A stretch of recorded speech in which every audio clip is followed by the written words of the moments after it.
Judul: Suami Bunuh Istri, Pura-pura Kerampokan.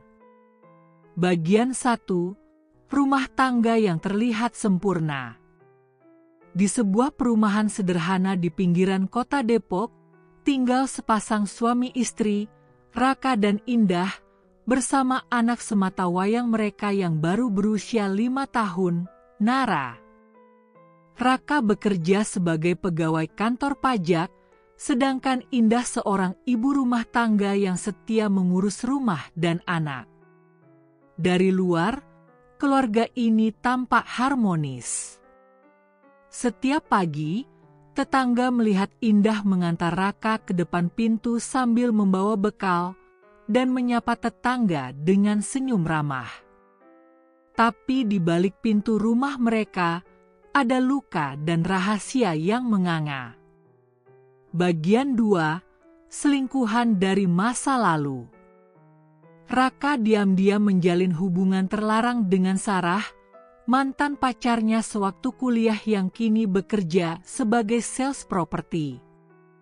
Hubungan mereka kembali terjalin setelah reuni kampus 2 tahun lalu.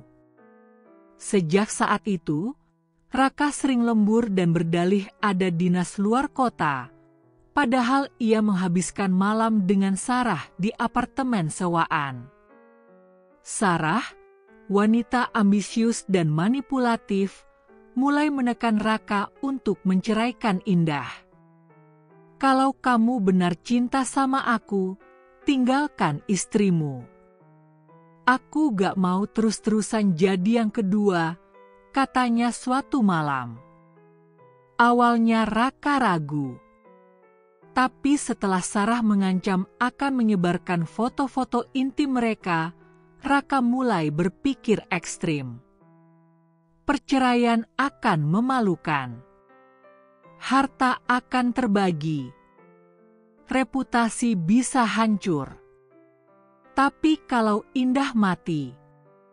Bagian 3. Rencana keji sang suami. Di malam minggu yang sunyi, saat Nara sudah tertidur pulas, Raka masuk ke kamar dengan wajah dingin. Indah sedang melipat baju sambil tersenyum, tidak tahu bahwa itu adalah malam terakhir dalam hidupnya. "Ada yang mau aku omongin," kata Raka pelan. Indah menoleh. "Apa?" Tanpa banyak kata, Raka mengambil balok kayu yang sudah ia siapkan di bawah ranjang. Dengan satu pukulan keras ke kepala, Indah tumbang. Tapi dia belum mati. Dia masih sempat menangis, memanggil nama Nara. Raka memukul lagi, dan lagi, hingga senyap. Raka mengguncang tubuhnya. Mati. Darah membasahi lantai kamar. Ia gemetar tapi tak menyesal. Dalam pikirannya, ini satu-satunya jalan untuk memulai hidup baru bersama Sarah. Setelah membungkus tubuh Indah dengan sprei, ia merusak pintu belakang, mengacak-ngacak isi lemari, dan memecahkan beberapa barang, seolah-olah ada perampokan. Bagian 4. Anak kecil pembawa kebenaran. Pagi harinya, Raka membangunkan Nara. "Nara, tolong bilang ke Om Denny tetangga sebelah, katanya rumah kita dirampok. Mama pingsan. Ayo cepat, Nak." Nara yang polos dan belum paham apa-apa, segera mengetuk rumah tetangga. Dengan suara gemetar, ia berkata, "Om tolong. Mama berdarah di kamar." Om Denny segera datang bersama beberapa warga lain. Mereka terkejut melihat kondisi rumah yang porak-poranda dan lebih syok lagi saat menemukan tubuh Indah bersimbah darah. Polisi segera dipanggil. Raka berpura-pura panik. Menangis. berteriak seolah kehilangan cinta sejatinya. Tapi ada satu hal yang ganjil. Nara tidak mau mendekat ke ayahnya.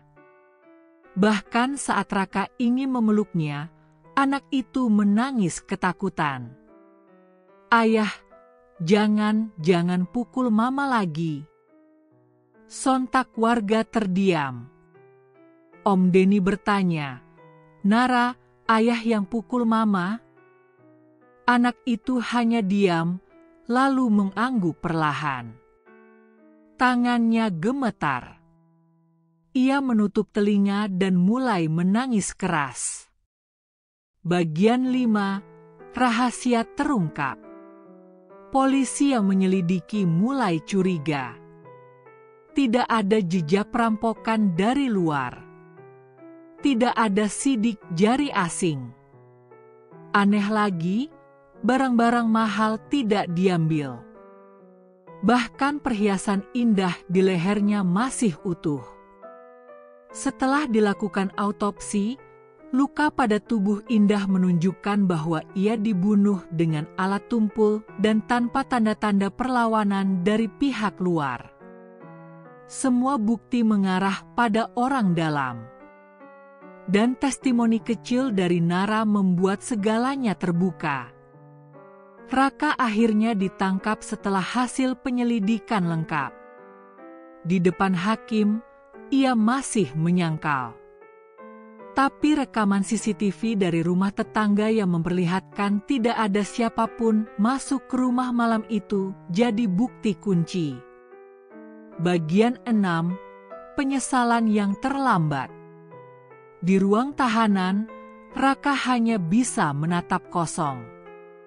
Sarah, setelah tahu Raka ditangkap, langsung kabur entah kemana.